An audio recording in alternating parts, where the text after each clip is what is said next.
नमस्कार सगळ्यांना. स्वागत आहे परत एकदा सर्वांचं आपल्या आवडत्या चॅनलवरती.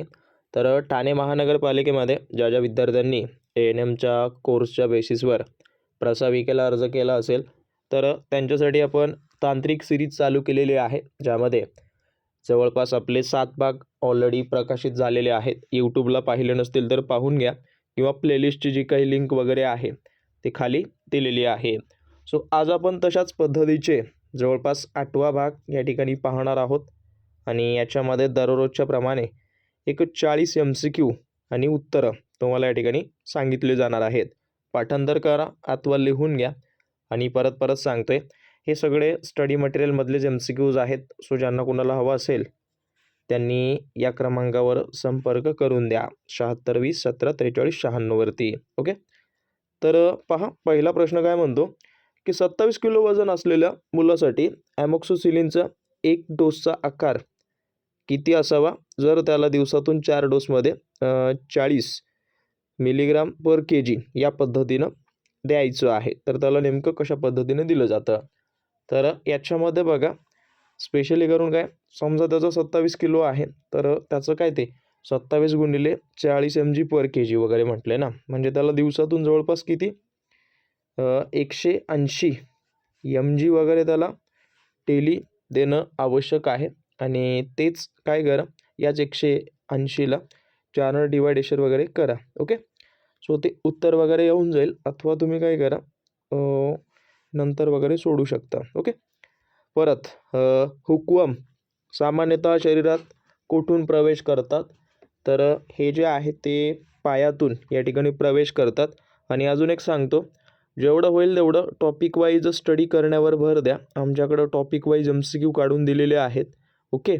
आणि प्रत्येक डिटेलमध्ये काढून दिलेले आहेत. आणि हे फक्त ठाणे महानगरपालिकेलाच नसून महाराष्ट्रातल्या कुठल्याही गव्हर्नमेंट एक्झामला उपयोगी पडणारे हे MCQज आहेत. ओके.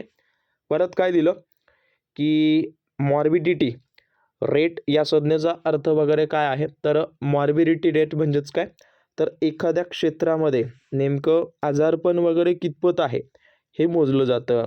परत जन्माच्या वेळी दिला जाणारा BCG लसीचा डोस वगैरे किती असतो, अगदी डिटेलपणे अशा पद्धतीने अभ्यास करा.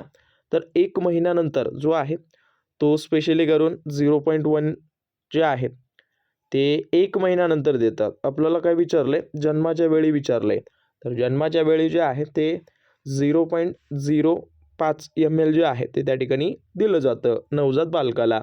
परत कोणती समिती आरोग्य सर्वेक्षण आणि नियोजन समिती म्हणून ओळखली जाते, तर जी मुदालियर समिती वगैरे होती ना, तर ती जी आहे ती आरोग्य सर्वेक्षण आणि नियोजन समिती म्हणून ओळखली जाते. परत खालीलपैकी महिलांच्या पेल्विसचा सर्वाधिक व्यास वगैरे कुठला असतो, तर सर्वाधिक व्यास जो आहे तो लॅटरल पेल्विकचा आकार जो आहे तो सर्वाधिक असतो.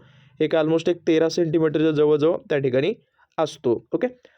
आता बघा, तुम्हाला स्टडी मटेरियल संदर्भात सांगितलं होतं, त्याच्याच संदर्भात बॅचची काही इन्फॉर्मेशन आहे, पाहून घ्या. याच्यामध्ये बघायला गेलं तर ANM प्रसाविका मार्गदर्शन नावाची ही बॅच आहे, ज्याच्यामध्ये पहा एक MCQज आहेत. तांत्रिक विषयांची आता 6000 झालेले आहेत, अपडेट झालीत. आणि नॉन टेक्निकलची 4000 आहेत. ओके. सो हे सगळे जे आहेत ते TCSला आधारित, त्यानंतर टॉप MCQज, परत काही PYQज, हे सगळं त्याच्यामध्ये इन्क्लूड आहे. ओके. ठाणे महानगरपालिकेचा PYQ नाही आहे, कारण का ही पहिलीच भरती आहे. बाकी याच्यासाठी कॉन्टॅक्ट नंबर तुम्हाला दिसत असेल, विचारपूस करू शकता. बाकी टेलिग्राम वगैरे जॉईन केलं नसेल करून घ्या. यूट्यूब तर स्टडी विथ गुरु नावाची आपली ID वगैरे आहे, त्या ठिकाणी सबस्क्राईब वगैरे करून ऑलवर सेट करून घ्या बेल आयकॉन वगैरे. परत त्याचप्रमाणे JNMला ज्यांनी अर्ज केला, तर JNMवाल्यांसाठी सुद्धा वेगळी बॅच आहे, ज्याच्यामध्ये टेक्निकलचे जवळपास 10,000 MCQज आहेत, जे की मराठी अथवा इंग्रजी दोन्हीपैकी एका भाषेमध्ये उपलब्ध आहेत. दोन्ही भाषेत आहेत, बट दोन्ही एकत्रित नाहीत, वेगवेगळे आहेत. ओके. स्पेशल एक मराठीचं आहे आणि एक इंग्रजीचं आहेत. बाकी याच्यामध्ये सुद्धा ॲज इट इज डिटेल पाहून घ्या. ओके. परत हवेमध्ये ऑक्सिजनचं प्रमाण वगैरे किती आहे, तर हवेमध्ये बघायला गेलं तर ऑक्सिजनचं प्रमाण विचारलं आहे, ऑक्सिजन म्हटलं आहे. ओके. O2 तर जवळपास एक 20% 93 पॉईंट वगैरे म्हणतात, 21% गृहीत धरून चालतात. ओके. बट एवढं लक्षात ठेवा. परत 31 मे रोजी खालीलपैकी कुठला दिवस वगैरे पाळला जातो, तर तो जो आहे तो तंबाखू विरोधी दिन म्हणून या दिवशी साजरा वगैरे करतात अथवा पाळला वगैरे जातो. परत इंडियन रेड क्रॉस सोसायटीची स्थापना वगैरे कधी झाली, तर 1920 मध्ये जे आहे ते याच इंडियन रेड क्रॉस सोसायटीची स्थापना वगैरे झालेली आहे. ओके. आणि अजून एक, सबस्क्राईब वगैरे केलं नसेल करून घ्या, तुमच्या मित्रमैत्रिणींसोबत अवश्य शेअर करून द्या. परत काय दिलं की पूर्ण मुदतीच्या वेळी वारचं अंदाजे वजन वगैरे किती असतं, तर जवळपास बाळाच्या वजनाच्या जो काही 1/6 वगैरे असतं, म्हणजेच 1/6 भाग. ओके. सो लक्ष ठेवा.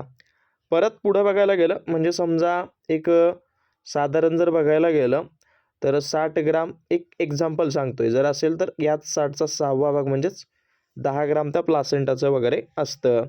परत भारतात अन्नातून शरीरात लोहाचे शोषण कमी करण्याचं मुख्य कारण वगैरे काय असतं, तर ज्या ज्या वेळेला तुम्ही जेवणासोबत चहा घेता ना, तर त्याच्यामुळे हे मुख्य कारण वगैरे मानलं जातं. कारण का चहामध्ये जे आहे ते टॅन्सिन लोहाच्या शोषणात वगैरे अडथळा येतो. परत जीवनसत्व डीच्या कमतरतेमुळे प्रौढामध्ये होणारा म्हटलंय, प्रौढामध्ये जो काही आजार होतो तो काय होतो, ऑस्टिओमायलिसिस. ओके. हा एक जवळपास तुमच्या हाडाचा विकार वगैरे आहे. परत बघायला गेलं की 6 महिन्यानंतर बाळाचा पूरक आहार सुरू करताना एएनएमने मातेला काय शिकवावे. सोपे प्रश्न असतात, जेवढं होईल तेवढं अशा प्रश्नांचा सराव करा. हवे असतील तर कॉन्टॅक्ट करून द्या. किमान 2 वर्षापर्यंत जे आहे ते स्तनपान सुरू ठेवा, हे जे आहे ते त्या ठिकाणी सांगितलं जातं. ओके. परत पुढं काय दिलं की 5 वर्षाखालील मुलांसाठी पोषणाचं काय महत्त्व आहे, तर 5 वर्षाखालील जे काही मुले असतात तर त्यांना जे अन्न आहे ते सगळ्यात जास्त मदत वगैरे कशाला करतं, तर मुलाची जलद वाढ आणि विकास याच्यासाठी ते पोषण वगैरे देणं आवश्यक असतं. परत काय दिलं की ॲथ्रोपोमेट्री सर्वेक्षणात एएनएमनं काय करावे, तर सगळ्यात जास्त जे आहे ते हे जे केलं जातं तर ते निर्जंतुक एकच मिनटं हां, तर याच्यामध्ये जे आहे ते ॲथ्रोपोमेट्री वगैरे याच्यामध्ये शारीरिक मोजमाप घेणे हे वगैरे केलं जातं. ओके. हे त्याच्यामध्ये येतं, सो नोट डाऊन करून घ्या. परत पुढं बघा, याच्यामध्ये काय दिलं की एएनएमने वैयक्तिक स्वच्छता का शिकली पाहिजे, तर ते कशासाठी, निर्जंतुक वगैरे तंत्र राखण्यासाठी, त्याचं इन्फेक्शन वगैरे होऊ नये तुम्हाला म्हणून. परत जठराचे मुख्य भाग वगैरे कुठले आहेत, तर जठरामध्ये फंडस असतं, बॉडी असतं आणि पायलोरस हे जे भाग आहेत ते जवळपास या कशाचे असतात, या जठराचे त्या ठिकाणी असतात. ओके. हे ॲनाटॉमीचे आहेत. प्रत्येक टॉपिक वाईज काढून दिलेत, एक वेळा कॉन्टॅक्ट करा. परत मानवी शरीरातील कुठला अवयव लायपेज हे एन्झाईम वगैरे तयार करतं, तर पॅनिक्रियाज किंवा स्वादुपिंडा अंतर्गत हे या ठिकाणी निर्माण वगैरे केलं जातं. परत फुफ्साच्या बाहेरील आवरणाला वगैरे काय म्हणतात, तर फुफ्साच्या बाहेरील आवरणाला लिव्हरा वगैरे म्हटलं जातं. आणि परत बघायला गेलं तर मॅस्टिकेशन ना म्हणजे काय, तर मॅस्टिकेशन म्हणजेच काय, चघळण्याची क्रिया जर असेल ना, याला जे आहे ते मॅस्टिकेशन वगैरे या नावानं ओळखतात. परत मूत्रमार्गाचा संसर्ग रोखण्यासाठी कोणते आरोग्य शिक्षण वगैरे दिलं जातं, तर जवळपास काय दिलं जातं, दीर्घकाळ लघवी जे आहे ती रोखून धरू नका हे सांगितलं जातं.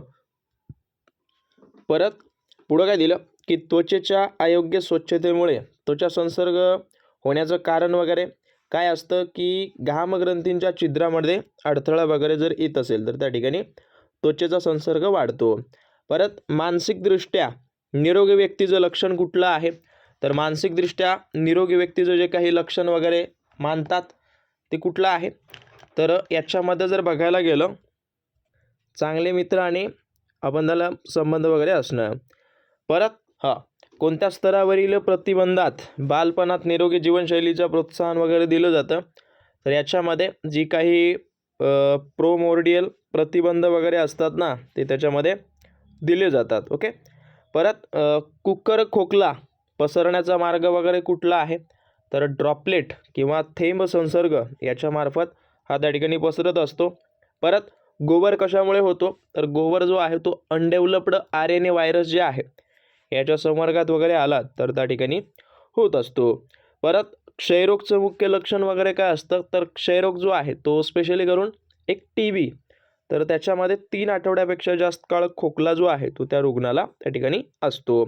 परत हायपोक्सेमिया म्हणजे काय, तर ज्या वेळेला तुमच्या रक्तातली ऑक्सिजनची पातळी वगैरे कमी होते त्याला हायपोक्सेमिया वगैरे म्हटलं जातं. परत शारीरिक तपासणी दरम्यान फुफ्साचा आवाज तपासण्यासाठी कुठली पद्धत वगैरे वापरतात, तर शारीरिक तपासणी फुफ्साचा आवाज वगैरे स्टेथोस्कोपनं तपासला जातो आणि स्टेथोस्कोप जे काही तपासलं जातं ते ऑस्कल्टेशन पद्धत वगैरे म्हणतात. परत पोटाच्या तपासणीतील पोटात द्रव, वायू किंवा घन पदार्थ भरला आहे किंवा नाही हे परिचारिका कसे ओळखेल, तर ती काय करेल, पोटावर हात थोडंफार प्रेशर देऊन दाबून बघेल, ज्याला आपण पर्कशनद्वारे वगैरे म्हणतो. लक्षात ठेवा हे काही तपासण्या वगैरे आहेत, सो थोडं नोट डाऊन करून घ्या. ऑस्कल्टेशन म्हणजे एखाद्या यंत्रणा वगैरे तुम्ही पाहता, पर्कशन म्हणजेच काय, त्याच्यामध्ये एक तुम्ही हाताचा वगैरे वापर करता. परत अत्यंत कमकुवत आणि हाताला स्पर्श करताना कठीण वाटणाऱ्या नाडीला काय म्हणतात, तर त्याला जे आहे ते लक्षात ठेवा 3D या नावानं ओळखलं जातं. परत खालीलपैकी कोणता गर्भपात परिणाम असू शकतो, तर याच्यामध्ये वंध्यत्व जे आहे ते त्या ठिकाणी दिसून येतं किंवा एक आहे. परत पुढं बघा की रुग्णाला झोपल्यावर श्वास घेण्यास त्रास होणे या स्थितीला वगैरे काय म्हणतात, तर ज्या वेळेला रुग्ण झोपतो पण त्याला श्वास घेताना त्रास होतो तर त्याला आर्थोपेनिया या नावानं ओळखलं जातं. परत संसर्गजन्य आजार असलेल्या रुग्ण खोली सोडून गेल्यानंतर ती खोली निर्जंतुक करण्याला काय म्हणतात, तर त्याला आपण काय म्हणतो, टर्मिनल निर्जंतुकीकरण वगैरे म्हणतात. लक्षात ठेवा साधं निर्जंतुकीकरण वेगळं आणि हे टर्मिनल निर्जंतुकीकरण वेगळं. परत NIPI मार्गदर्शक तत्वानुसार गर्भधारणेच्या कितव्या महिन्यापासून लोहाच्या गोळ्या सुरू केल्या जातात, तर जवळपास 4थ्या महिन्यापासून या ठिकाणी या सुरू करणं अनिवार्य असतं. परत बघायला गेलं तर भारतात MTP कायदा 1971 नुसार गर्भपाताची परवानगी किती आठवड्यापर्यंत आहे, तर जवळपास 24 आठवडे त्या ठिकाणी हा लास्ट लिमिट वगैरे आहे, त्याच्यानंतर तुम्ही करणं गुन्हा असतं. परत हायपरमेसिस ग्रॅव्हिडायरम अतिशय उलट्या होणे साठी खालीलपैकी कुठला घटक वगैरे कारणीभूत असतो, तर तो जो आहे तो स्पेशली करून कुपोषण ह्या असतो. ओके, सो लक्षात ठेवा. किंवा याच्यामध्ये जर बघायला गेलं तर दुसरं जर बघायला गेलं याच्यामध्ये म्हटलं आहे अतिशय उलट्या होणे वगैरे. ओके, सो अशा पद्धतीचे हे प्रश्न आहेत, बाकी पुढे सुद्धा आहेत. बाकी याच्या संदर्भात आपण उद्याच्याला पाहूयात.